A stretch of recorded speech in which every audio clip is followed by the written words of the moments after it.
Canarias Mi Mundo, con Alexis Hernández.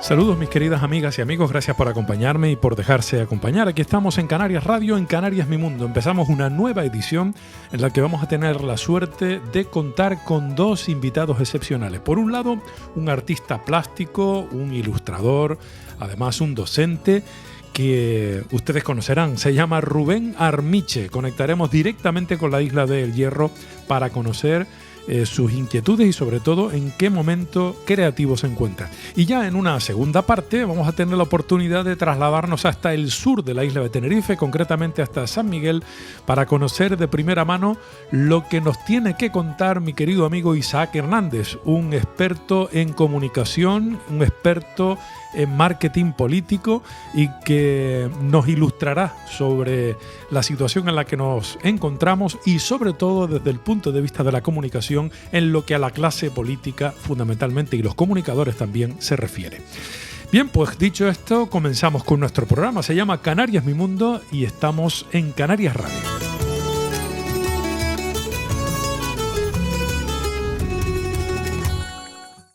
Rubén Armiche, artista plástico, docente, no sé cómo presentarte porque sé que te encanta todo lo que tiene que ver evidentemente con la cultura, especialmente con el arte, pero no sé si dejar fuera alguna de las disciplinas te llega a molestar en ocasiones. No, lo que pasa es que yo pienso que somos poliédricos como seres humanos, entonces yo creo que al final yo no me veo definido en nada y en todo, ¿no? Yo creo que al final soy un armichismico, soy una mezcla muy extraña, soy una especie de en extinción, yo creo. Qué bueno. Sí.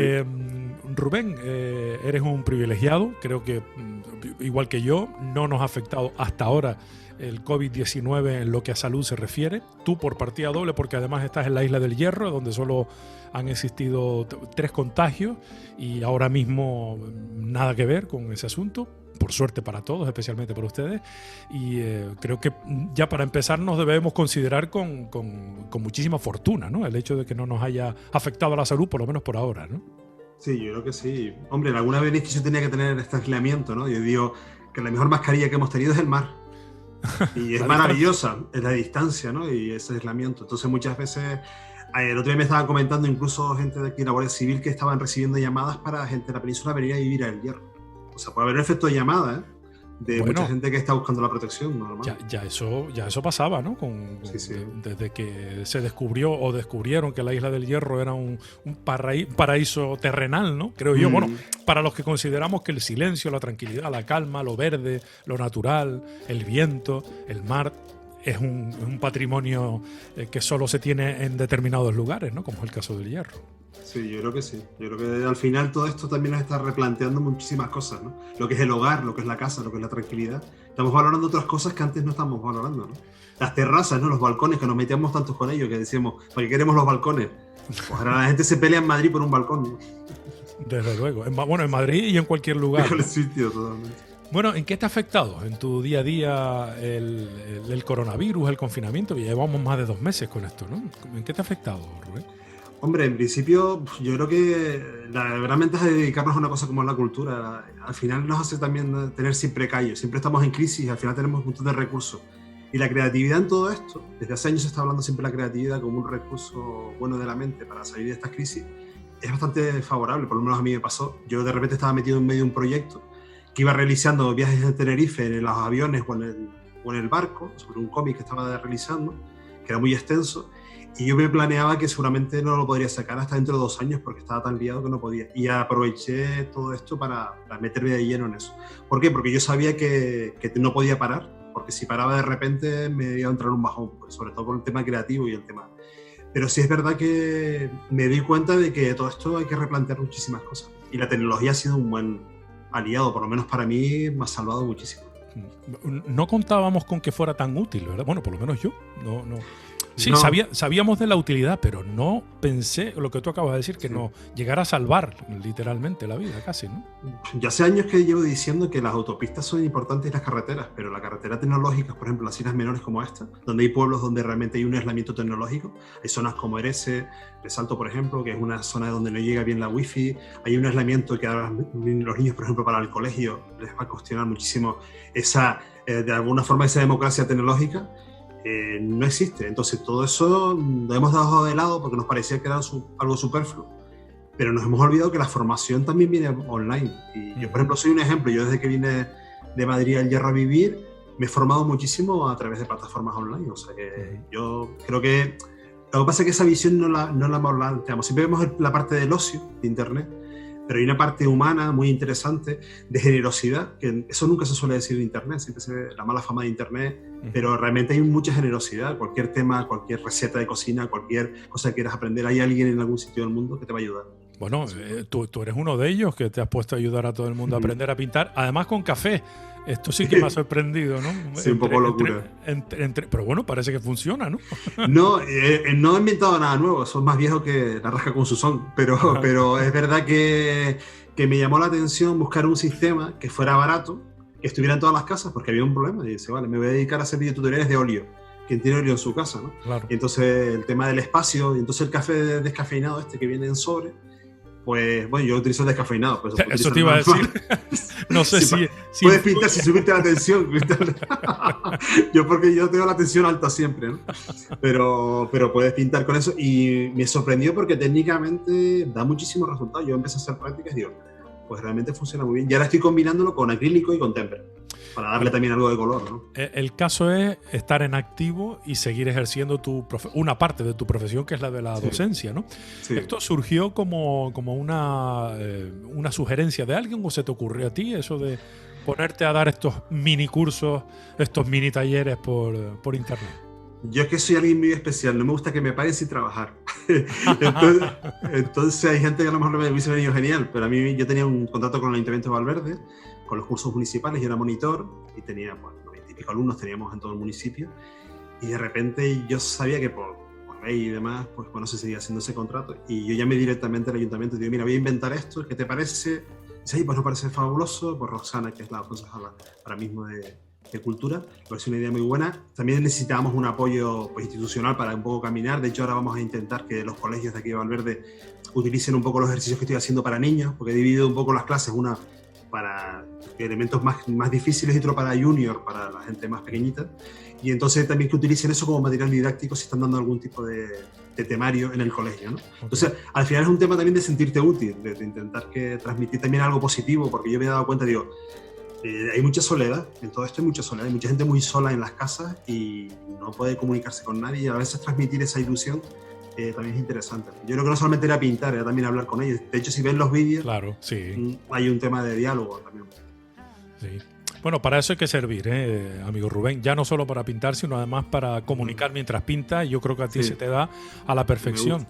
Me gusta mucho. De hecho, bueno, no sé si has descubierto, pero te has metido de lleno en el mundo de la comunicación con la ilustración, con el cómic y con las creaciones con las que nos sigue sorprendiendo. Tu última creación fue la de César Manrique, si no me equivoco, ¿no? Sí, un libro que ha funcionado muy bien, yo muy contento, nos acogió fue el año pasado, pero sí es verdad que ha funcionado muy bien. Quizás no ha tenido la repercusión porque los medios, a veces es complicado llegar a mucha gente, ¿no? Y que sobre todo me ha sorprendido que los colegios y los institutos no hayan participado un poco. Yo me he ofrecido para darles charlas de forma gratuita, poder ir y demás, y eso no ha funcionado y me ha sorprendido mucho, porque muchas veces cuando llegas a un centro te dice que ahora mismo por temario no pueden, porque no hay tiempo, dice, estoy ofreciendo mi tiempo, mi espacio para ir a hablar de César Manrique, sobre todo de César Manrique, porque una persona es tan poliédrico, tan lleno de desarrollo su vida, que no solamente es el tema artístico, es el tema de la superación, del tema de cómo conseguir hacer de la utopía una realidad, del tema turístico, incluso hasta de la igualdad, del tema de la homosexualidad. Hay muchísima temática muy interesante de César Manrique, que en todos los centros, pues bueno, desde aquí invito a los que quieran que participen, pues yo con mil amores cuando termine toda esta locura, porque me parece que es una parte importante dotar a los centros y a la gente, sobre todo a la gente joven y a los niños, de elementos que creen una base real de lo que es Canarias, ¿no? Siempre digo que Canarias la estamos haciendo ahora y todos estos elementos. César Manrique es un ejemplo de cómo lo conocemos de oídas, pero no hemos profundizado quizás en la figura de César Manrique, y este cómic pretende un poco hacer eso. Rubén, corrígeme si me equivoco, es la primera vez que miras, digamos que oficialmente, fuera de la Isla del Hierro, aunque es verdad que habías guiñado en alguna ocasión en tus ilustraciones y en tu arte. Algunos personajes, no sé, me viene a la cabeza Tarajano, por ejemplo, como una figura clave también, pero fundamentalmente en los últimos años te has centrado siempre en resaltar todo lo relacionado con el hierro, como es obvio, la bajada, cuentos de la bajada, juegos con las calles de Valverde, en fin, toda una política cercana de promoción de lo más cercano, y ahora nos sorprendes con esta aventura, yo diría, ¿no? Que es este cómic, por ejemplo, el caso de César Manrique, que me imagino que será el primero de los que puedan venir, ¿no? Hombre, sí, lo que pasa es que la cercanía con la Isla del Hierro también es por sus propias carencias, ¿no? De contar su propia historia, ¿no? Pues el Garoé, por ejemplo, un tema que sabía todo el mundo de que iba el Garoé, pero cogidos con pinzas, no había material incluso visual para poderlo trabajar después en las aulas, la bajada de la Virgen igual. O sea, realmente hay una cercanía emocional muy grande con la isla, pero sí es verdad que yo poco a poco, y de hecho el último trabajo que estoy haciendo ahora, que es de cómic, me ha obligado a salir un poco de la isla, ¿no? Porque al fin y al cabo también es una zona que controlas y demás. De hecho, hice uno que yo llamo El Godito, que es un cómic que hice para Trillo, un sitio de Guadalajara, que es muy interesante. A mí me encantó ilustrar y hacer el guión de ese libro, porque, bueno, hablabas desde los romanos, de toda la gente que pasó. Esa era totalmente diferente. Y es el cómic que he hecho en la península. Pero también es verdad que estoy haciendo ahora uno que es de un tema generalista, es una distopía de alguna forma, y una visión crítica de Internet, de cómo son las redes, de lo que pasaría así. Y de ese pasaría así surgió una historia, pues bueno, pues llevo ya 100 y pico páginas de bocetos y haciendo los guiones y demás, y en eso estoy metido. Y es para una editorial de fuera, ¿no? ¿Pero eso ahora a raíz del confinamiento o ya lo venías trabajando desde antes? No, lo venía trabajando desde antes, porque era un planteamiento de qué pasaría si las redes, con eso que tenemos del anonimato, ¿no? Si esto que nos pasa con los troles, ¿no? De que todo el mundo opina sobre nosotros, pero llevarlo al máximo, ¿no? ¿Qué pasaría si pudiéramos juzgar a alguien, incluso amenazarlo, incluso matarlo a través de las redes? ¿Qué pasaría socialmente, ¿no? Y entonces, con esa pregunta empezaron a surgir diferentes cosas. Y un poco, sobre todo, una cosa que me llamaba mucho la atención: ¿qué pasó con la televisión de antes que nosotros vivíamos y con las tecnologías actuales, ¿no? Ahora realmente compartimos las cosas de una forma muy extraña, ¿no? Yo me acuerdo antes, cuando veíamos el 1, 2, 3, el lunes por la mañana, o el lunes en los colegios, todo el mundo hablaba del 1, 2, 3, ¿no? O sea, había un tema de comunidad, ¿no? Que eso se perdió con las redes. Entonces, ¿qué pasaría con todo eso? La vida ha cambiado, y me llama la atención porque en tu discurso nuevamente haces un guiño a el misterio. Esto es algo que también te llama a ti la atención, ¿no? No sé por qué esa pasión misteriosa, ¿no? Me encanta. Me gusta mucho sobre todo sorprender, ¿no? Yo soy muy de Agatha Christie, muy de ese tipo de relatos, ¿no? De que te metas dentro, de la multiaventura, de un montón de cosas. Ajá. Porque es algo que creo que el espectador hay que meterlo dentro de la historia, y el misterio te ayuda también a contar otras cosas.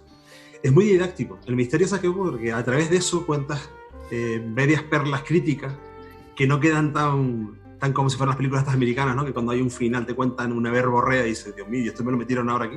Como el Capitán América, ¿no? Que te la ves tú y dices, vale, es una película de aventura, pero me acaban de meter una historia aquí, un truño aquí. Como todos los americanos, que al final terminan con una bandera y con una historia.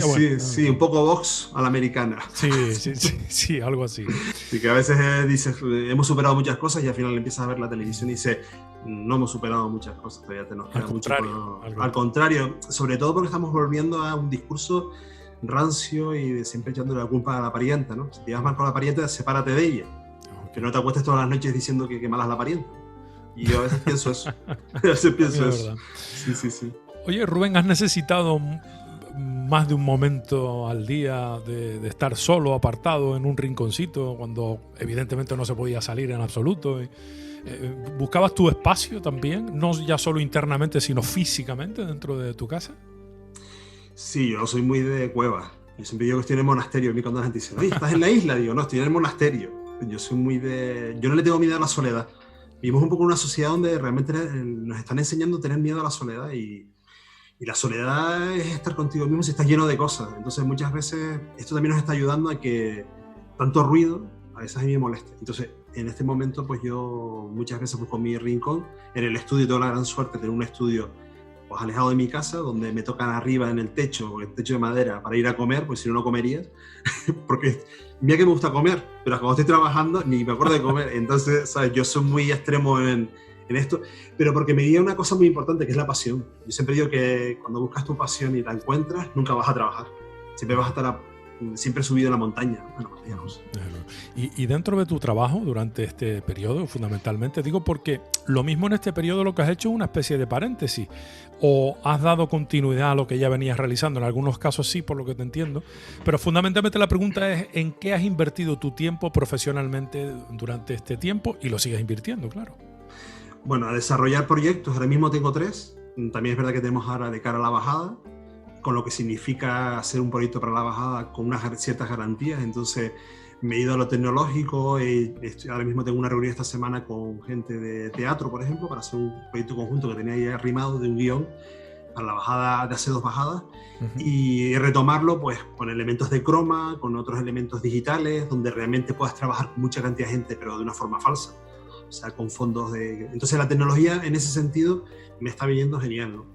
También estoy ahora mismo con otro proyecto de animación para una institución que no voy a cerrar, no voy a decir nada porque todavía no está totalmente cerrado, pero que se gafa, tú sabes cómo es la cosa. Porque también es verdad que quedaron 2 esculturas paradas con todo esto del coronavirus, estábamos a punto de terminarlas, de hacerlas, y se quedaron paradas. Entonces, ahora lo que he hecho es intentar digitalizar todos los proyectos que tenía, intentar a ver cómo el ordenador me ayudaba a esto, y con todo lo que significa, ¿no? Porque bueno, también el ordenador tiene ahora mismo me ha pegado unos cuantos sustos con un disco duro y se ha estropeado y todo eso. Y es verdad que cuando te pasa eso, ahora mismo que estoy dibujando en analógico, en digital, perdón, en digital, no hay carpetas, no hay papeles, ¿no? Y dice, cuando funciona qué bonito es, pero cuando se rompe, y ahora mismo me acaba de pasar, pues se ha roto a lo mejor un trabajo de 2 semanas, ¿no? Y te dice, no puedes solucionarlo. Entonces dice, a veces tiene también sus inconvenientes. Bueno, hay que trabajar siempre con el plan B, con un segundo disco que está haciendo una copia, ¿no? Permanente o algo así, según dicen los expertos. Todos los informáticos te lo dicen, pero nadie lo hace. Pero nadie lo hace, y ellos los primeros que no. Que Rubén, ¿ya tú habías hecho algún proyecto vinculado a la audiovisual? Bueno, no alguno. Bastante. En los que utilizaste, por cierto, esa tecnología, la que llamábamos del croma. Me llamó la atención, por ejemplo, en el documental que has hecho, en el que has participado también junto con otro compañero, sobre el silbo de la Isla del Hierro, ¿no? Ya estás haciendo tus experimentos con este tema, ¿no? Sí, porque con Oliver Keating teníamos muchísimas entrevistas con la gente del silbo, y eran más de 100 entrevistas que se hicieron con la gente de aquí, y muchas de ellas, cuando ellos llegaron a mí con todo ese material, era muy en bruto, no funcionaba muy bien audiovisualmente, y entonces añadí varias cosas de croma, de fondos, de darle alguna textura para que ello funcionara, y un poco se realizó pues la película que hemos hecho, ¿no? El Hierro, el silbo que no murió, que dentro de la polémica que todos se ha formado, que muchas veces esa polémica no la logro todavía de entender, porque, hombre, habla mucho de lo que es Canarias. En Canarias nos vamos todos juntos de parranda, pero a veces también tiramos todos para nuestro lado, y a veces ver una amenaza en recuperar una cosa como el silbo en la Isla del Hierro me parece un error, ¿no? Pero bueno, ahí estamos todos intentando calladamente, con los datos y con todas las entrevistas que tenemos, no acallar una isla, ¿no? Por ejemplo, yo de este documental me siento muy orgulloso porque ya, por ejemplo, en este año, el otro día estaba haciendo recuperación, ya han muerto, por ejemplo, 6 o 7 personas que ya participaron en este documental que comentaban, y ver una persona de 90 años silbando en el Pinar, porque su aislamiento en el Pinar era tremendo, y decir que esa persona es una mentirosa porque está diciendo que silba, es doloroso. Sobre todo es doloroso porque no es justo. O sea, es un tema de justicia. Entonces muchas veces los que estamos en la cultura, un proyecto como este, que yo lo hice de una forma desinteresada, yo tuve mucho miedo desde momentos determinados porque no sabía la reacción de la gente, porque estábamos metiéndonos en un terreno donde otras personas pensaban que estábamos agrediéndoles, ¿no? Y yo creo que no, que hay que evitar un poco hay que hablar con datos, con cariño a las tradiciones, todos tenemos cariño a nuestras tradiciones, pero la evidencia es la evidencia, ¿no? Y el aislamiento que ha habido en el Hierro yo siempre comento un ejemplo, y con eso no me extiendo más de este tema, porque la verdad que me duele, ¿no? No hay problema. No hay problema. Yo siempre he dicho que en el Hierro, por ejemplo, había gente en el Pinar que a lo mejor iban 2 veces a Valverde en su vida. Y entonces había un aislamiento real en la Isla del Hierro, o sea, que las diferentes poblaciones estaban muy aisladas. Por lo tanto, pensar que un gomero llegó al Pinar y empezó a todos los pastores a enseñarles, me parece de una cosa muy infantil incluso, ¿no? Igual que cuando alguien se entera de que su padre fallece, como está en este documental, a base de un silbo, da a entender la importancia, la seriedad que se tenía en la sociedad reña del silbo. Entonces coger y menospreciar eso me parece un error. Sobre todo etnográfico, me parece un error de... Como hubo unas declaraciones que decían que esto no era serio, pues bueno, tenemos un montón de gente de la universidad que respalda estas teorías. Entonces muchas veces, ¿qué ocurre? Que yo creo que también en el silbo hay un tema clasista. Y casi nadie habla de eso. Yo, por ejemplo, en Valverde hay muy poca gente que silba, porque Valverde era la sociedad más rica. Claro. Y los pastores estaban aislados y era un tema de seguridad. Entonces, hay muchas anécdotas que cuentan ellos de la seguridad con el tema del silbo, de que venía una riada, de que venía lluvia, del tema del ganado. Entonces, a veces ese tipo de cosas crean fricción, yo la entiendo, pero también hay que ser autocrítico y también mirar que en Canarias somos muy diversas, pero tenemos también muchas cosas. Y sobre todo no solamente por el hierro, está en todo el mundo. Es que hay un mapa de silbos por todo el mundo. O sea, y cierto. Willy Fogg era Willy Fogg, pero Homero no era Willy Fogg. O sea, hay que también ver el... Vale.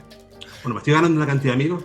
Quiero muchísimo a La Gomera, me encanta La Gomera y yo creo que eso es sumar. Yo creo que esto es sumar. Yo creo que no tiene nada que ver una cosa con la otra, no están reñiendo una cosa con la otra, ¿no? Yo creo que no. Se trata justo de sumar y ¿por qué no? Si también existía esa tradición y además eso lo demuestra que una persona, como tú bien apuntas, de una edad avanzada ya utilizar el silbo y etcétera. Claro. O sea, que eso es innegable y no estamos hablando de uno solo ni de dos, ¿no?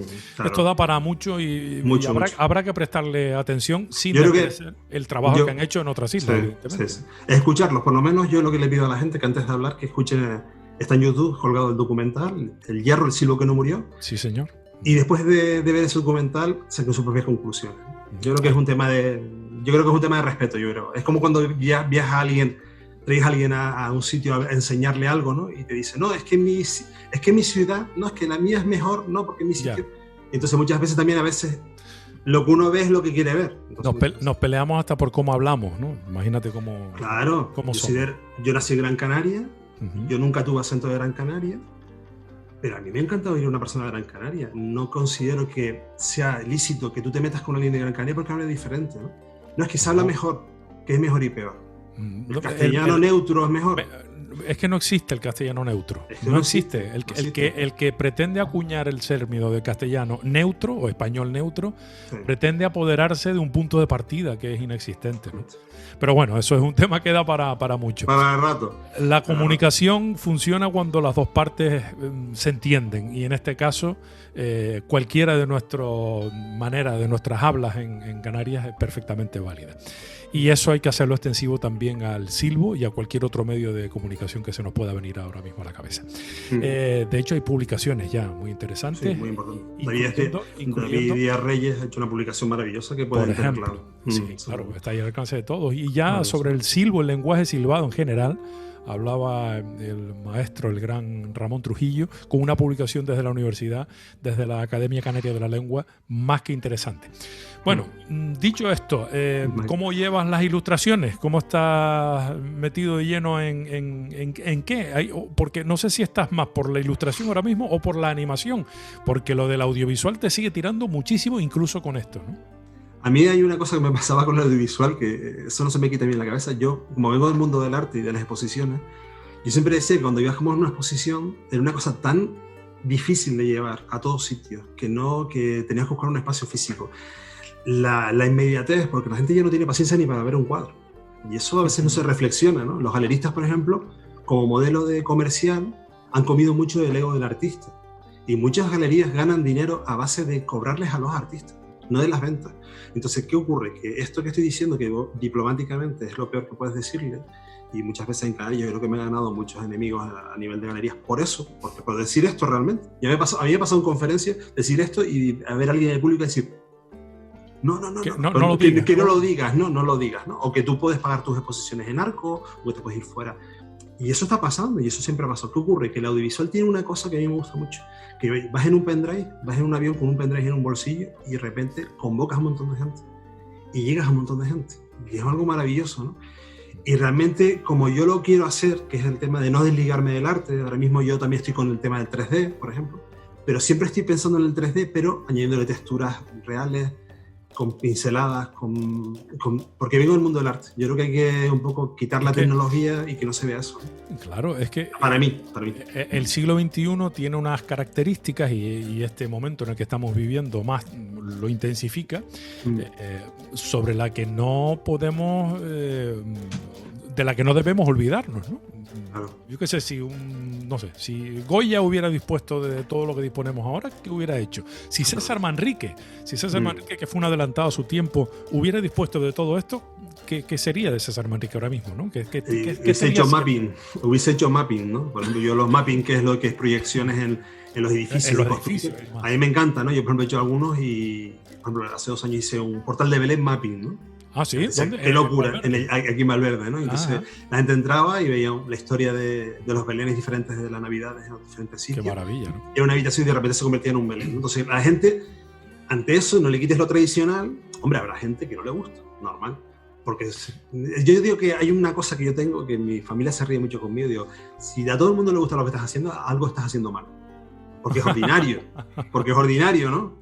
Porque a todo el mundo le gusta. Entonces, realmente hay que tener cuidado con lo que a veces hace uno. Entonces, comunicar es importante, pero también hay veces que el interlocutor no quiere pensar, ni quiere ver cosas nuevas. Y entonces muchas veces eso cuesta, ¿no? Pero bueno, a todos los niveles se puede. A mí me pasó, por ejemplo, la bajada pasada con el Festival Folclórico. Que hice un festival folclórico que yo organicé junto con otra gente, con Manolo Casanova y con otros componentes.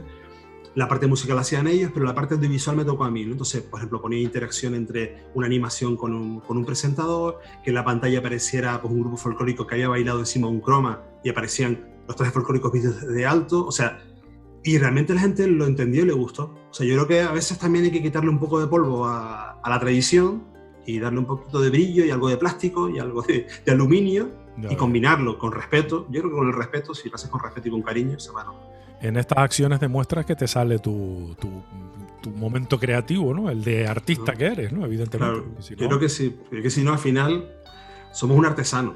La diferencia entre un artesano y un artista es que el artesano lo hace seriado. Y entonces yo a veces en pintura me pasa, ¿no? Yo que sigo mucho Instagram, a veces me da pena, ¿no? Porque yo veo gente que pinta unas marinas maravillosas, de una marina, otra marina, y todos los días con marinas, ¿no? Bueno, y tú no tienes otra cosa que contar. Y yo soy un ejemplo, yo he dejado de pintar naturaleza, cuadros más realistas y los enseño porque llegó un momento que dije, bueno, ¿y yo qué quiero contar? Porque digo, si yo soy una copia de óleo de la realidad, ¿qué parte creativa tengo en todo este proceso? Entonces muchas veces ahí se está olvidando. Disculpa, termina. No, y buscando siempre el aplauso mayoritario de la gente. ¿Por qué ocurre? Que la gente que pinta hiperrealismo con una fotografía tiene a miles de personas que lo aplauden detrás. Es como el gatito de internet, ¿no? ¿Qué ocurre? Que eso, ¿hasta qué punto? Eso es un elemento que te da... Te remueve por dentro, te remueve, ¿no? Yo conozco a artistas que contratan a fotógrafos para que hagan la foto, para después sacar ellos el cuadro. Y tú qué locura te estoy contando. ¿Dónde está ahí el interlocutor que es el artista, ¿no? Hombre, el artista es el fotógrafo en todo caso, ¿no? Sí, porque tú eres una copia digital de cómo estás pintando, ¿no? Pero bueno, eso también supongo que para eso también hay un mercado y también formas de ser diferentes. Cuando te hiciste esa pregunta a ti mismo sobre qué es lo que estoy haciendo, ¿cuál fue la respuesta? Un abismo y un miedo. Porque ahí viene una cosa que es el estilo. ¿Qué es el estilo? ¿El estilo es copiar a Dalí? ¿O el estilo es crear algo nuevo? ¿O el estilo cuando ves un cuadro mío y dices, esto es Dermich? Y ese abismo hay gente que no lo supera, hay gente que no lo llega, no lo hace porque realmente... Yo creo que en todo esto hay algo que no sabes, no lo controlas tú. Yo a veces con mis hijas me río, ¿no? Digo, no, pero esto yo a veces pienso que yo no lo pinté. ¿Cómo que tú no lo pintaste? Digo, no, que no tenga otra personalidad, sino que es un tema de que eres un interlocutor entre algo. Es igual que la inspiración que dicen, ¿no? Pues es verdad que hay momentos en que te coge trabajando, como decía Picasso, pero sí es verdad que tú eres a veces un interlocutor entre algo que surge en tu cabeza. Eres como una batidora llena de un montón de conceptos. Y al final la licúas tú y tú no sabes hasta qué punto dónde viene todo eso. Pero yo creo que también es verdad que el tema yo pienso que hay 2 componentes en la creatividad, que es el tema del riesgo y la constancia.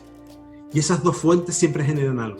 Yo conozco un montón de gente con mucho talento, pero que no son constantes. Por lo tanto, les salen refritos de refritos y llegan toda la vida pintando lo mismo, por ejemplo, haciendo las mismas cosas. Y eso es peligroso porque es la zona de confort, ¿no?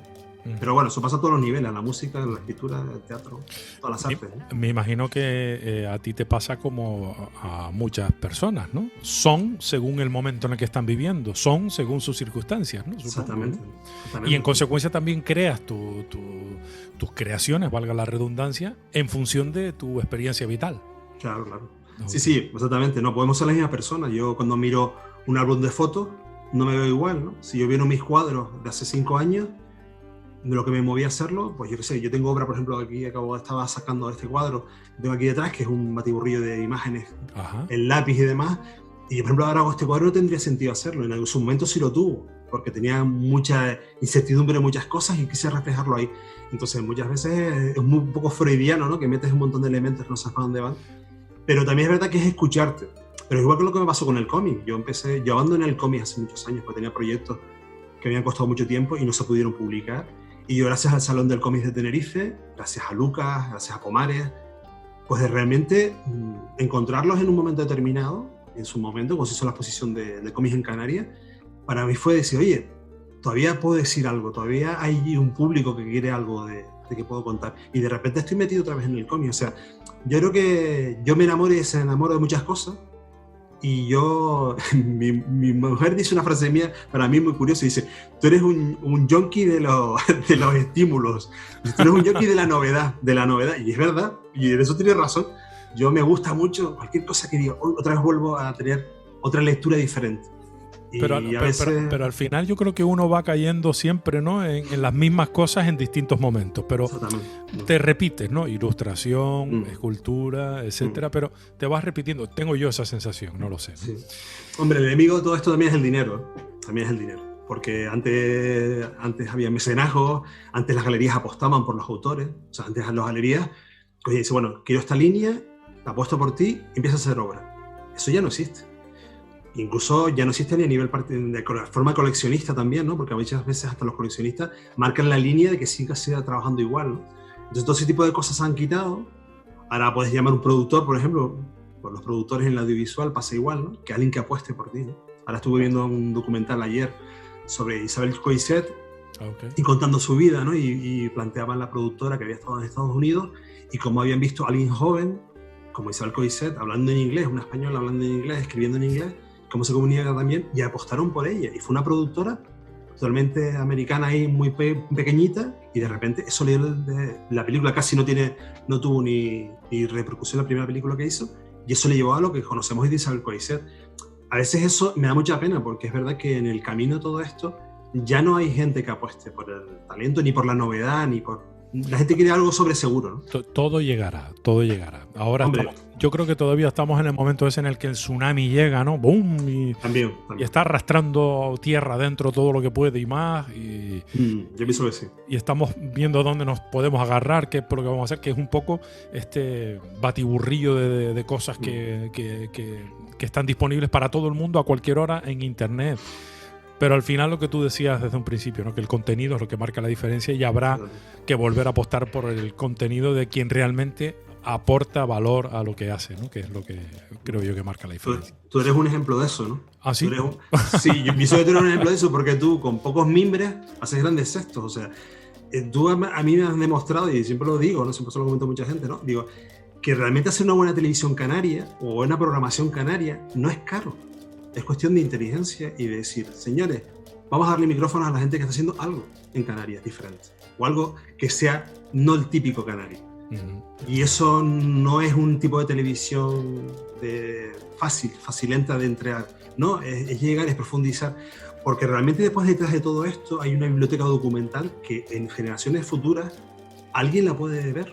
Y a veces no tenemos esa conciencia de cómo decirlo, de dejarle a las futuras generaciones lo que era Canarias en el siglo en 1920, en 2020, perdón, que es Canarias, ¿no? Canarias es lo que se ve en la televisión. A veces yo pienso que no. Canarias yo creo que es lo que hemos demostrado en estos programas que has hecho, que se ve la gente que es muy creativa en su casa, es muy creativa, muy creativa. Bueno, muchísimas gracias por tus palabras.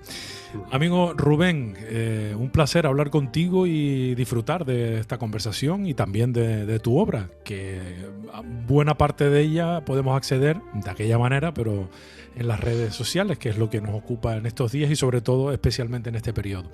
Mucha suerte para ti, para tu familia, mucha salud y por supuesto que mucha creatividad, que a ti creo que eso te sobra y continuarás regalándonos a todos los que tenemos la suerte de conocerte. Gracias, Rubén, de verdad, un gran abrazo para ti y para toda la Isla del Hierro. Vale, muchas gracias, Alexis. Bueno. Sigue adelante. Estás escuchando Canarias Mi Mundo con Alexis Hernández.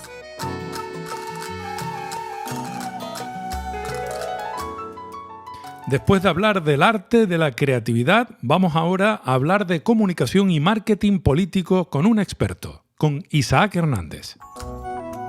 Canarias Mi Mundo.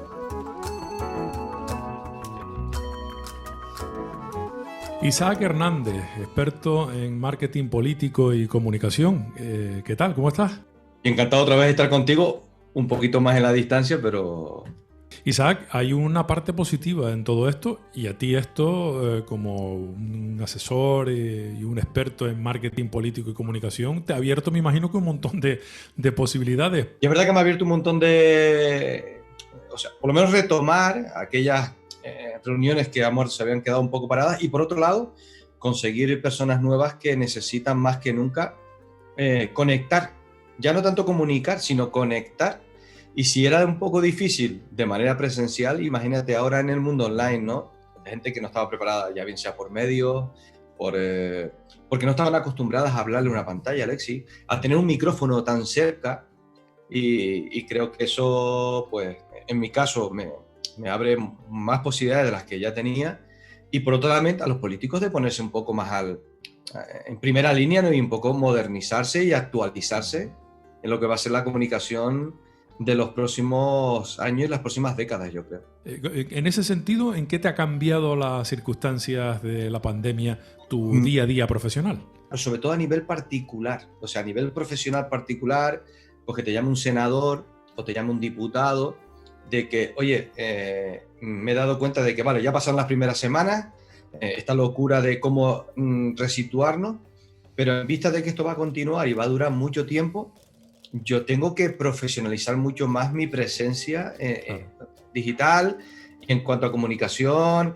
en cuanto a qué decir, cuándo, cómo, en qué canal, sobre todo. Se dan cuenta de que hay vida más allá de Facebook, porque mira, hoy estamos con Zoom, hay gente que está en Skype, hay gente que está en Google Meet, o sea, gente que se ha encontrado unas plataformas que ni por asomo las conocían, gente que acude mucho al mundo del podcast, gente que empieza a actualizar y dice, oye, quiero ahora actualizar mi página web. Pues un poco ahí sí he notado bastante demanda en lo que es la parte de asistencia, como una especie de entrenador personal. Claro. En el mundo de la comunicación y de la política. Pero sí que esta vez, en esta ocasión, me han llamado de La Palma, de Fuerteventura. Noto más visitas en mi página web. Sí. IsaacHernández.es, ¿no? Ya para irlo diciendo para quien... IsaacHernández.es, noto bastante más visitas buscando este tipo de ayuda.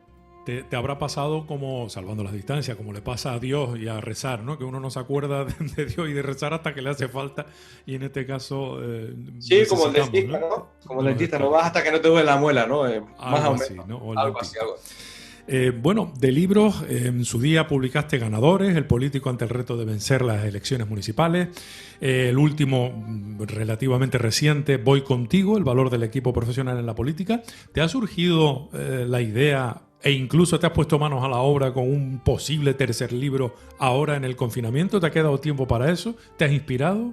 Mira, Alexis, es que parece que la gente que nos pueda estar escuchando va a parecer que esto estaba preparado, pero lo cierto es que ayer por la tarde, después de algunas reuniones que tuve durante el día, de hecho me lo preguntaban, me surgió otra vez la chispa que me suele surgir cada 2 años de escribir un libro.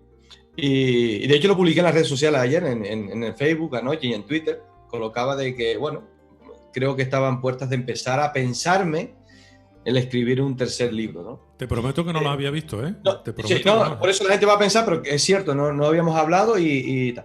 Pero no porque el confinamiento, porque ahora sinceramente tengo menos tiempo, o sea, estoy bastante liado, gracias a Dios y tal. Pero quiero aprovechar estas experiencias para, de alguna manera, transmitirlas a modo de de libro, de vivencia.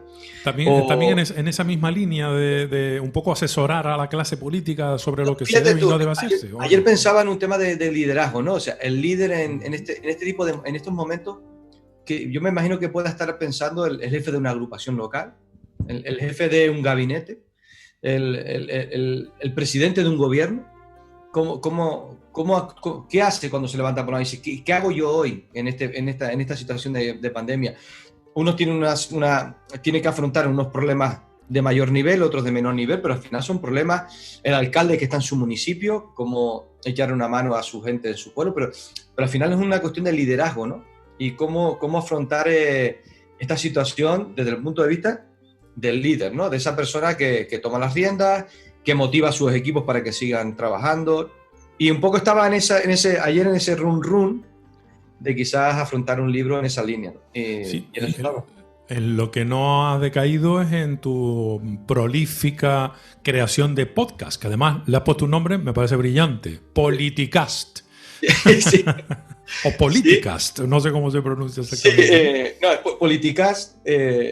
Y te voy a decir que la idea que en su día cuando la monté, esto fue hace 2 años, me acuerdo que se la comenté a un amigo bueno tuyo también y mío, que es Pedro Izquierdo, con el que siempre... Sí, un gran músico. Otras tu idea y decía, Pedro, otra, pues me gusta y tal. Digo, pues Pedro, vamos a darle para adelante, sí. Y así se quedó Políticas. Y sí, sigo grabando un podcast, he hecho alguna entrevista estos meses. Ayer, hace una semana, entrevisté a Daniel Esquivel, que es una entrevista, yo creo que más que interesante, sobre el tema de la psicología política. Sobre la psicología política, sí, exacto. Muy tal. Anteriormente había entrevistado a Guadalupe Morcillo.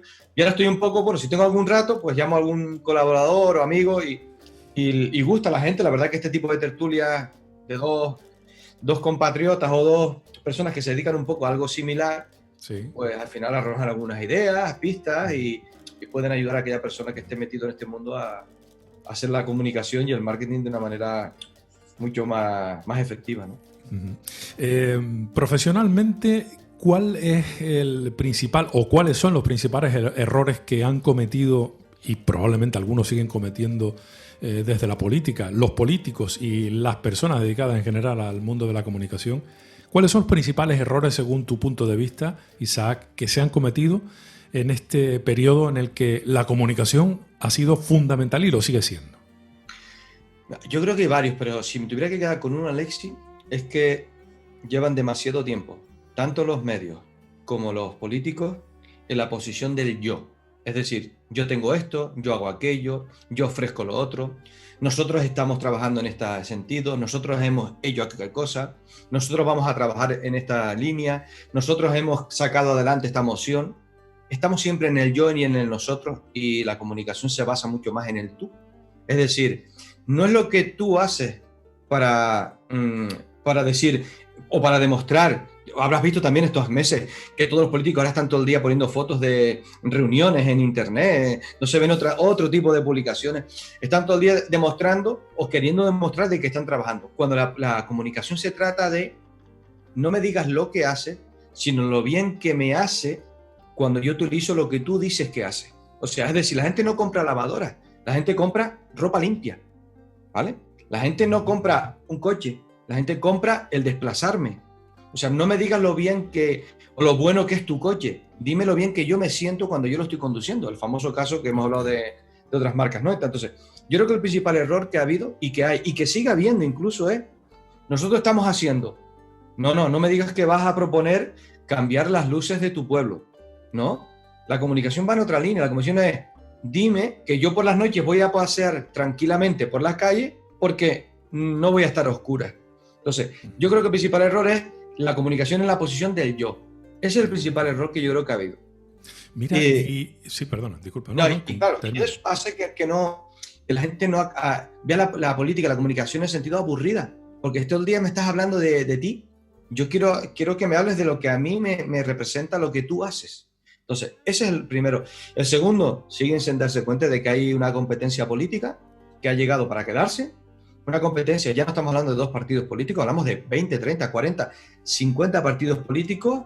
Por lo tanto, hay que focalizar lo que yo tengo. Yo mi producto, en mi caso, yo no puedo vender marketing político a un restaurante Un restaurante querrá marketing de restaurante. Mi marketing es político. Mi nicho de mercado es el político. O el mundo de la comunicación, los profesionales de la comunicación. Si yo me salgo de ahí, yo ya no soy especialista en otros campos, seguramente. Yo no puedo abarcar todo y querer abarcar todo. Y en política queremos mandar un mensaje y que les guste a todo el mundo. Ya no vale, Alexis, no se puede. Las marcas comerciales buscan sus nichos de mercado y en política también. Yo creo que esos son los dos grandes, digamos, no error, bueno, llámalo error o deficiencias con las que hoy todavía cuentan los partidos políticos. Oye, ¿y los comunicadores? ¿En qué estamos fallando o hemos fallado los comunicadores? A todos los niveles. Mira, yo creo una de las grandes cosas es mira, no se filtra, Alexis, no se filtra. Yo veo medios de comunicación que publican la noticia y van todos detrás a compartir sin incluso revisar lo que se ha publicado. Eso por un lado. Dos, el nivel de alarmismo que se ha creado, porque una cosa es que una noticia sea noticia y otra cosa es que esa noticia tenga que estar las 24 horas presente. Hay gente que quiere escuchar otro tipo de cosas en los medios de televisión.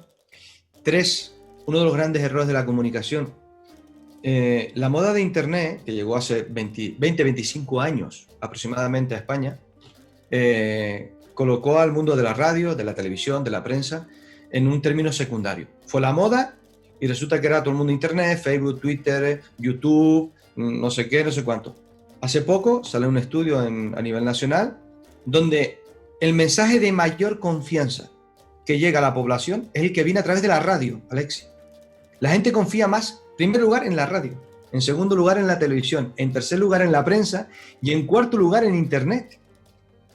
Fíjate, lo importante es, lo publica la encuesta la publica ABC hace poco, por un estudio que le hace, no sé si fue Metroscopia o alguna, bueno, una empresa de estas bueno, han habido varios, Metroscopia, Sigma y demás. La radio es el medio de comunicación que transmite mayor confianza al ciudadano en lo que escucha. Sin embargo, los medios que han estado, venga Internet, venga redes sociales, venga Twitter, los periodistas se nutren todo el día de Twitter, no se puede ni gobernar ni se puede comunicar a golpe de Twitter. La gente espera escuchar un programa de radio, espera ver la televisión y espera seguir leyendo la prensa. Por lo tanto, si me dice el error, el focalizar el 95% de la comunicación en los medios digitales. Y no, la comunicación hoy en día sigue siendo una comunicación 360, donde la radio sigue siendo, ahora mismo, ha vuelto a recuperar el trono que tenía hace años, la televisión y tal. ¿Por qué? Porque es tanta la información, Alexis, que hay en Internet, que la gente no sabe a qué creer.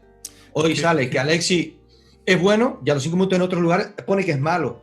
Y por la tarde ya no eres tan bueno porque me lo dijo, porque me lo compartió un amigo. Entonces, ha dejado de que la gente acude a las redes sociales y a Internet, ya no para informarse, sino para divertirse o para criticar. Entonces, si eres un medio de comunicación, tu principal labor es informar. Pues no descuides los medios tradicionales que son los que empatizan mayor con la población. En ese sentido, ¿qué podemos hacer los profesionales de la comunicación, los que nos ganamos la vida con esto, en general, sea en el apartado informativo o no, para diferenciarnos en todo ese mar lleno de todo tipo de informaciones y todo tipo de opiniones que se vierten sin ningún tipo de control? Facebook, Twitter, Instagram, todas las redes sociales. ¿Cómo hacemos los profesionales para intentar, ya no digo sobrevivir, sino por lo menos mantener nuestro criterio intacto y que sigamos siendo fiables? ¿Qué podemos hacer? Porque yo particularmente he experimentado en mis carnes la avalancha de nuevos informadores, nuevos periodistas, nuevos locutores, nuevos presentadores, en fin, ¿qué hacemos los que nos ganamos la vida con esto? Porque algo deberíamos o podríamos poder hacer, ¿no? No lo sé, ¿cómo lo ves tú? Sí, yo creo que mira, se pueden hacer varias cosas. Mira, la primera, una de ellas es la que estás haciendo hoy, trabajar mucho el mundo audiovisual. Hay mucha gente que ha estado por miedo o por medios o porque no lo ha creído necesario el aparecer en una charla como podemos tener tú hoy, tú en Santa Cruz, creo que en Santa Cruz, ¿no, Alex? Sí, en Santa Cruz, sí. Santa Cruz, yo en San Miguel, y seguramente nos van a ver gente de un montón de lugares, no solo de Canarias, fuera de aquí, ¿no? Entonces, el mundo audiovisual es uno de ellos, el empezar a aparecer Yo quiero ver cómo hablas, quiero ver cómo respiras, quiero ver cómo te mueves, quiero ver cómo me miras, todo ese tipo de cosas. Esa una. Dos, el mundo del silencio, Alexi. No se puede estar constantemente las 24 horas informando en todos los medios, a todas horas. Satura. La información en exceso desconecta a la gente. La gente necesita aire, necesita respirar. Tú imagínate que escucharas una canción todo el rato con una batería dando golpes, golpes, golpes. Necesita que no haya batería en algún momento de la canción para tú que puedas escuchar unos violines o puedas escuchar otra cosa. Entonces, el mundo del silencio en la comunicación se suele trabajar para eso, para crear, digamos, momentos de tranquilidad, relax. Si yo cada vez que entro en una red social, yo me encuentro a Alexi con un megáfono diciéndome, estoy haciendo aquello, voy a hacer lo otro, escríbete aquí, métete en el podcast, escucha lo otro. Acabaré, diga Alexi, yo cada vez que entro aquí no hago sino verte. No, eso ocurre, la gente entra a las redes sociales, es una fiesta, digo por el mundo online. Sí. 3, el no apropiarse de aquello que no te favorece. También tenemos mucha tendencia en comunicación, en hablar técnicamente, voy a la televisión, me he visto de otra manera, o sea, el aparentar lo que no se es. Y lo que acabas de decir tú, de la noche a la mañana aquí todo el mundo ahora es entrevistador, todo el mundo es periodista, todo el mundo es informador, todo el mundo... Y no es así, no es así. Entonces, es quizás quitarte aquello que te sobra y sacar a relucir lo que realmente es bueno. Alexis, tú eres una persona que seguramente tu forma natural de expresarte te vale para presentar una gala del carnaval, como lo has hecho, como para estar en una cadena de radio. Pero es porque tú trabajas la naturalidad. ¿Qué pasa? Cuando vas a un evento o vas a otro, hombre, si te amoldas al espectáculo seguramente, pero no dejas de ser tú. Y en el mundo de la comunicación, muchos periodistas, personas, acuden a un medio de comunicación y de la noche a la mañana empiezan a hablar con palabras que se les traba hasta la boca diciéndolas. Eso lo hemos comprobado. Yo, por lo tanto, yo trabajaría mucho más lo audiovisual, trabajaría ese apartado que te acabo de comentar de dejar respirar un poco la comunicación, utilizar herramientas que las hay para que te indican en qué horas son mejor las publicaciones o con este contenido yo puedo empatizar mejor en este momento que en otro momento. Y poco más, porque al final después también depende mucho de conocer qué es lo que la gente quiere escuchar, ¿no? Pero eso ya lleva más tiempo, no trabajar el cortoplacismo, no se planifica la comunicación. Es verdad que yo entiendo que la noticia es la noticia, pero es verdad que dentro de 4 meses va a haber la vuelta al cole. ¿Se está trabajando en la comunicación cómo va a ser la vuelta al cole en septiembre? Va a haber vuelta al cole, tarde o temprano. No sé si va a ser online o va a ser presencial, pero estamos trabajando qué se va a comunicar, de qué manera. ¿Vamos a hacer un vídeo? ¿Vamos a hacer un podcast? Otra de las cosas importantes, la diversificación de los medios, los canales de comunicación. Tú lo nombrabas también antes. Oye, he descubierto que puedo hacer podcast, puedo hacer YouTube, puedo hacer radio. Bueno, pues hay un tipo de público para cada escenario, para cada canal. ¿Qué pasa? Cada uno, el oyente de podcast, no quiere que te metas 2 horas hablándome de ti para empezar a hablar del programa. El oyente de podcast quiere directamente, cuando yo pincho, quiero escuchar lo que venía a buscar. El de YouTube te permite a lo mejor un poquito más de introducción. El de Twitter lo que quiere son 160 caracteres, perdón. O sea, cada canal de comunicación tiene su forma de comunicar. Pero claro, mira todo el espectro de canales que se nos han abierto estos días. ¿Por qué no a partir de cuando sacamos esta situación de alarma no podemos seguir manteniendo este tipo de reuniones y no tener que esperar a 6 meses para vernos en una cadena de radio? A mí eso me parece un adelanto y creo que, bueno, yo por lo menos no pienso renunciar a este formato porque me parece, si me lo permiten, salvando las distancias y cuidando un poquito más la técnica tal vez, en los aspectos técnicos me refiero, sí, sí. Yo no he hecho en falta de verdad el estudio de radio, ¿no? Sí, sí. Es verdad, porque al final te das cuenta de que el estudio de radio te permite, o el estudio de televisión, te permite evidentemente tener unas condiciones técnicas muy favorables, pero también este aspecto de comunicación, esta forma de comunicación te permite conectar casi en cualquier momento y en cualquier parte del mundo, ¿no? Sí, Para sí, aquellos que tenemos la suerte de tener la tecnología más o menos disponible. sí, En sí. ese sentido, recopilando lo que has dicho, entiendo que los profesionales debemos seguir preocupándonos sobre todo por el contenido, saber cuándo hay que callarse y cuándo hay que emitir, que es fundamental, más el silencio a veces que estar vociferando permanentemente, y tener un mínimo control sobre cuál es el método apropiado de utilización de cada medio de comunicación, incluyendo cada una de las posibles redes sociales con las que se emita, ¿no? Entiendo que Claro. se trata de ser también profesional en esta manera de comunicar y cuidar Claro. mucho el contenido y no estar permanentemente creándolo, ¿no? Alexis, yo me encuentro medios de comunicación políticos que cogen el bando municipal, le sacan una foto y lo publican en Instagram. ¿Tú has visto? Tú imagínate un texto de este tamaño, Ya. líneas, vamos, un escrito. Y después dice, no, es que Instagram no me funciona. ¿Pero cómo te va a funcionar si Instagram es una cosa totalmente visual? La gente, lo que hablamos, los famosos titulares, ¿no? De 60 caracteres, 5 palabras máximo y una buena imagen. Instagram funciona así. Y el usuario de Instagram quiere ver visual, quiere poco texto y quiere mucha historia, quiere mucho dinamismo, quiere también pausa, quiere silencio, pero lo que no quiere ver es que haga lo que hagas, tú lo tengas que lanzar ahí. Y en Twitter a lo mejor es al revés, bueno, y en Facebook es otra manera, o en el podcast, yo no creo que la gente quiera ver que cada 5 minutos haya un podcast de Alexis colocado, porque dirá, pues al final no te trabajas los contenidos seguramente, la gente puede pensar eso, no te trabajas las entrevistas, no tienes otra cosa que hacer, la gente puede sacar muchas conclusiones de lo que, en forma de cómo le llega la información, ¿no? Entonces, eso del silencio, repito, que para mí es muy importante, que cuando alguien saque un contenido sea de calidad, la gente espera también en el mundo online tener una especie de programación. Oye, si yo sé que los viernes Alexis publica su programa Canarias Mi Mundo, pues los viernes a tal hora es Canarias Mi Mundo. Yo también tengo que organizar mi agenda, ¿no? Pues todo ese tipo de aspectos son los que creo que pueden ayudar a que la gente, los medios de comunicación, comuniquen mejor. Isaac, ¿cómo ves el futuro a medio y largo plazo? Mira, yo quiero ser optimista, de verdad. Ante tanto dolor y tanto problema, que lo hay, que yo no dudo, y también tengo familiares que lo están pasando mal. Pero mira, todas las crisis sacan cosas positivas, momentos de reinventarse.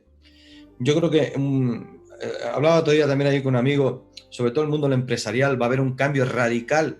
Empresarios que se han dado cuenta que la gente puede trabajar desde su casa, se trabaja por objetivos y no tenga que trabajar por estar.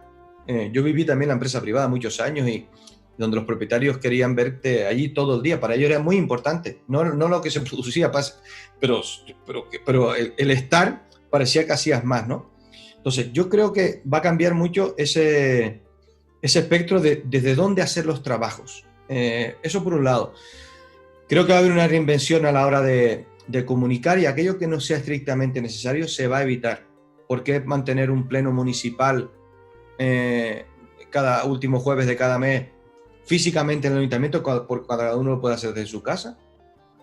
¿Por qué hacer una rueda de prensa desde una sede provincial cuando la podemos hacer desde... O sea, todo esto que se ha hecho en este mes y medio, pues estos 2 meses de confinamiento, no se va a ir más. No creo que se vuelva a ir más. Porque es una cuestión también de coste. Y ahora mismo no va a haber, pues habrá menos recursos, pero se tiene que seguir trabajando. Entonces, vale, no, si me puedo ahorrar factura de la luz, factura del ascensor, factura de la oficina, pues oye, pues para poder seguir pagando a los profesionales que hagan el trabajo desde su casa. Yo creo que eso va a ser importante y creo que también va a dejar a mucha gente en el camino, muchos políticos y medios que simplemente han estado acostumbrados a que la gente les preparara las cosas, las herramientas, las tecnologías, y no. Y venía el lobo, hasta que ha llegado de manera obligatoria, pero creo que ahí va a haber un cambio, va a haber mucha separación entre el político tecnológico y el político que no es tecnológico. Entonces, la gente, ¿dónde está? Aquí, en el teléfono móvil. Y si no estás ahí, no vas a estar. Entonces, yo creo que ahí es donde van a caerse por su propio peso. Yo tengo algún proyecto ya por ahí, Alexis, que lo que se ha hecho es ver la manera de modernizar un partido político para cuando salgamos de esta, digamos, 2 meses que nos vienen por delante, están en primera línea, mucho más digital de lo que se estaba hasta ahora. Genial, pues estaremos muy pendientes Sí. de qué partido es y eso se notará efectivamente, me imagino. Sí. Isaac Hernández, máster en Marketing Político y Comunicación, muchísimas gracias. Sé que te tenemos, entre comillas, disponible, bueno, no, entre comillas no, disponible en isaachernández.es las 24 horas, aunque ya contrato personalizado depende de los horarios. Me permito sugerir a quienes nos escuchan tu último libro, El Voy Contigo, el destacar el valor del equipo profesional en el mundo de la política y por supuesto que tus seminarios y programas online que son de verdad un auténtico placer poder disfrutar, aprender y llevarlos a cabo. Isaac Hernández, muchísimas gracias, mucha suerte y nos seguiremos viendo en internet, nos seguiremos viendo en los estudios o tomando un café en alguna terraza. Sí, o un café online. Muchísimas gracias a ti, Alexis, y de verdad encantado como siempre de que me llames y cuentes conmigo para un rato de charla, de tertulia entre amigos, que la verdad que a mí me apetece y me encanta hacerlo contigo, ¿vale? Muchísimas gracias. Un saludo, venga. Mis queridas amigas y amigos, hasta aquí nuestro programa de hoy. Espero que haya sido de tu agrado. Te digo hasta el siguiente programa.